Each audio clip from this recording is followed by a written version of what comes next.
9-game lead over Tampa Bay. The Yankees lose to Colorado yesterday 8-4. Tampa beats the White Sox 4-2, and Boston loses to Baltimore 5-0. Here's what I was hearing early. The Yankees are playing the Orioles. Just wait until the Red Sox get to play the Orioles. Well, they are. And they're not beating them.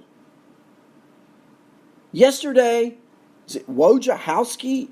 Never heard of the kid. I looked him up. He had like a 7 ERA coming into the game, and he's no-hitting the Red Sox through 7 innings. Boston, you're the world freaking champions. What's going on? It had been the pitching. Yesterday, the pitching didn't come through, nor did the hitting. Did you look at the box score? And I've heard enough about it's the World Series letdown. Come on! This is a great team. Mookie Betts. At the beginning of the year, where did he go in your fantasy drafts? In 2 leagues I was in, he went number uno. And he's hitting .285. Devers yesterday, the only hit of the game. He's at .323. Look at these averages, though. Bogarts is at .310. Martinez is at .285. Benintendi's at .261. Vasquez, the catcher, .289. Holt, .344. Are you kidding me? Holt, .344? But the hits haven't been timely. And the pitching has been woeful. And this week, yes, this week, Boston plays their first 3 games. You're going to have Eduardo Rodriguez going today. You're going to have Chris Sale going tomorrow. And you're going to have David Price going on Wednesday. And they're taking on the Tampa Bay Rays. These games are must-win games for both teams. Cam, you're right. I was getting ready to say it, but I'll just read. How about that? Lou Lander says the Sox will be fine. Cam says what I'm saying. They have 14 games in the next 13 days, and they're against the Yankees and the Rays. The next 2 weeks, the next 9 days before the trade deadline, the Red Sox could be on life support, they could be alive and thriving, or they could be dead and out of it. What a way the schedule has set up in the American League East. Again, 14 games in 13 days for the Red Sox, and they're against Tampa and the New York Yankees. They need to sweep some series. You know, they're at the stage now where splitting a series with the Yankees and the Rays just isn't good enough. So, whose shoulders does it fall on? I say it falls on Chris Sale's. Okay, here's the deal. Today it's Beeks for Tampa against Rodriguez for Boston, a game that Boston could win. Erod's pitched really pretty well lately. Tomorrow, the scheduled starters, Sale for the Red Sox, Chirinos for Tampa, and then on Wednesday, a classic. David Price goes back to the team he originally played with, and it's he and Charlie Morton. And then Thursday, it's Red Sox Yankees from the stadium known as Fenway Park. 4 games this weekend. So it's a 7-game slate this week for the Red Sox. I wonder what we'll be saying next Monday. Because you know I'm going to talk about it, right? Fantasy-wise, Yankees loaded. They're playing at Minnesota.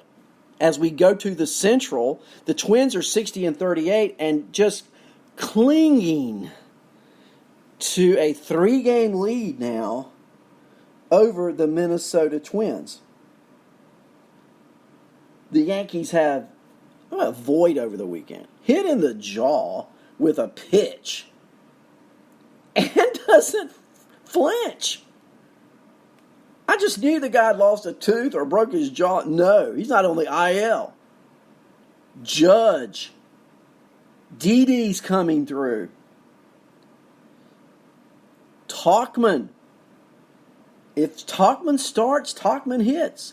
Look for him in daily. If you're playing daily fantasy and Tauchman's in a Yankee lineup, he's cheap and he produces. I think the word that describes the Yankees is resilient. And Rodriguez walks a lot of people, similar to Robbie Ray, George. You're right. But these are huge games. Minnesota in the Bronx, a 3-game lead, while Cleveland takes on the Blue Jays. Doesn't that sound tasty, Cleveland Indian fans? And you're only 3 games out of first. And you've won 7 out of 10. And you're going to win the Central Division. Are you all in on Cleveland players in fantasy?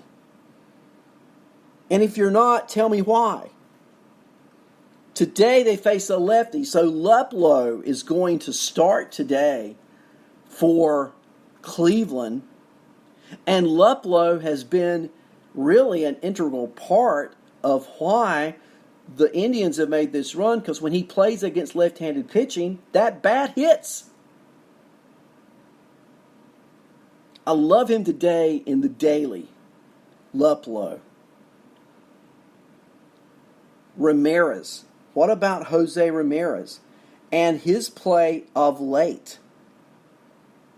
He's heating up, and nobody has talked about Ramirez as negatively as I have, because for, April, May, June, he couldn't hit his way out of a wet paper bag. Now his average is .232. He's got 10 homers, 46 RBIs, 20 stolen bases. Yesterday he went 2 for 4 with a homer off of the Royals. Over his last 21 plate appearances, he has 7 hits. That's the .333 average. Appears to be back. Can go even further back. 14 for his last 41.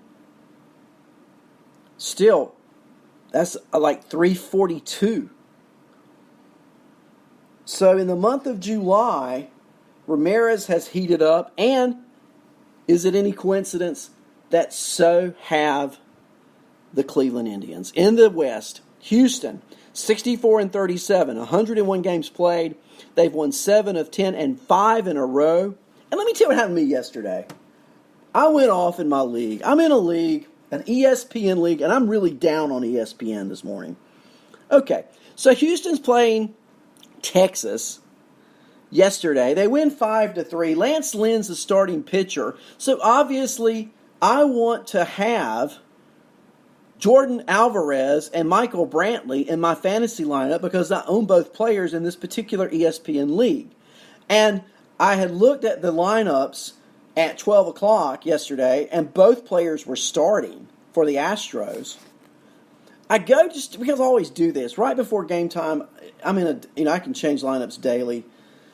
I go to check my lineup. I think they played at 2:10. I checked my lineup at like 2:08, and the little red square is by Brantley and by Alvarez, meaning they're not starting. So I scramble, and it really had no effect on the standings yesterday or the schedule. It's a head-to-head league. I scrambled, and I put in the last minute. I started A.J. Pollock and Garrett Cooper. Took those 2 guys out. Now, Cooper went 1 for 4 yesterday. A.J. Pollock went 3 for 4, so that's 4 for 8. Not bad. But Brantley hit 2 homers, 3 for 3. Alvarez got 2 hits. They were 5 for 7 with 2 homers. And if it had been a playoff game, I would have really been ticked. ESPN, wake up. Don't put that kind of stuff by players. Houston beats Texas 5-3 behind Michael Brantley's 2 homers. Oakland A's, they've played 100 games. They've won 57. They're 6.5 games out of the West. They lost to Minnesota yesterday, 7-6. I want to take just a real quick look at that game. But the A's of late have really been on fire. Lenny mentioned Laureano in his show at 9 o'clock. So I'm not going to go into Laureano too much other than to say he's been a hitting catalyst for the A's in that order. And I will also say about Laureano, yesterday he went 0 for 4, which breaks a hitting streak. He's hitting 284. A great ad. Chapman, 2 for 5 yesterday.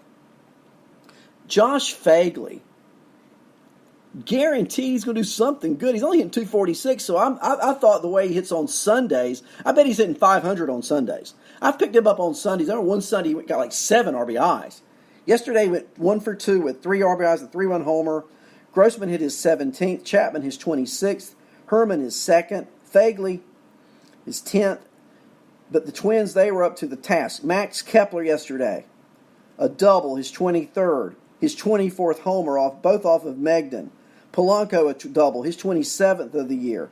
Adrianza hit a double and a triple. Kepler was 3 for 6 with 4 RBIs.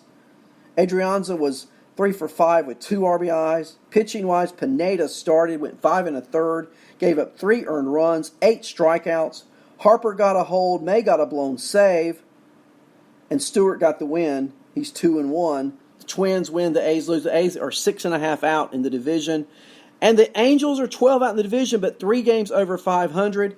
And now the Angels have won 2 in a row over Seattle yesterday, 9-3. Trout homered for the Angels. That's Trout's 32nd of the year. Albert Pujols homered, his 16th. Goodwin homered, his 8th. Garneau homered, his 2nd. So 4 Angel home runs. They had 12 hits on the day. Pujols is up to 252. Fletcher has 34 RBIs on the year. Pujols has 58. Trout 79. And Peters started yesterday. He's now 2-0 with a 2.63 ERA. He went 5 innings of shutout baseball, struck out 4. The Angels are still in the wild card race. So here's the wild card standings. Cleveland leads the wild card by a game over Oakland.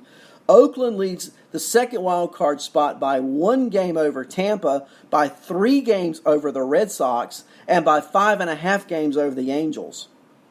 Not to kill the dead horse, but I guess I am. I cannot stress how critical it is for Boston and the games they have on the schedule this week against teams within their own division. So let's talk about some players who have been doing pretty well lately, who may be trade candidates as we get nearer the trade deadline draweth nigh, right? D. Gordon, 3 for 4 yesterday. Plays second base. And I looked at the standings and we talked about them, and I've got a perfect place for D. Gordon to land, and it's in the Windy City because Chicago has had this flux of players who just don't seem to be able to cut it at second base. They really don't have a leadoff hitter. I mean, is Kyle Schwarber really a leadoff hitter? Come on. Schwarber? Are you kidding me? He doesn't need to be leading off. First of all, he doesn't get on base enough. Second of all, I think of a leadoff batter, even in today's game, somebody with some speed who can run, and D. Gordon can do it. Like a deer, my man, like a deer. He's only hitting 278 over the season. Okay?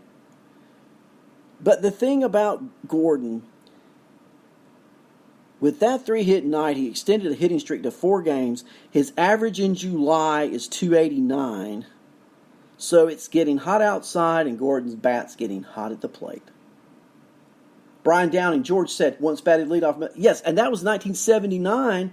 Brian Downing led off the year the Angels won the West in 1979, and I believe he may also have led off in 1982. The thing about Downing, he had a great on-base percentage, and he could run a little bit. That was probably what do we call an exception.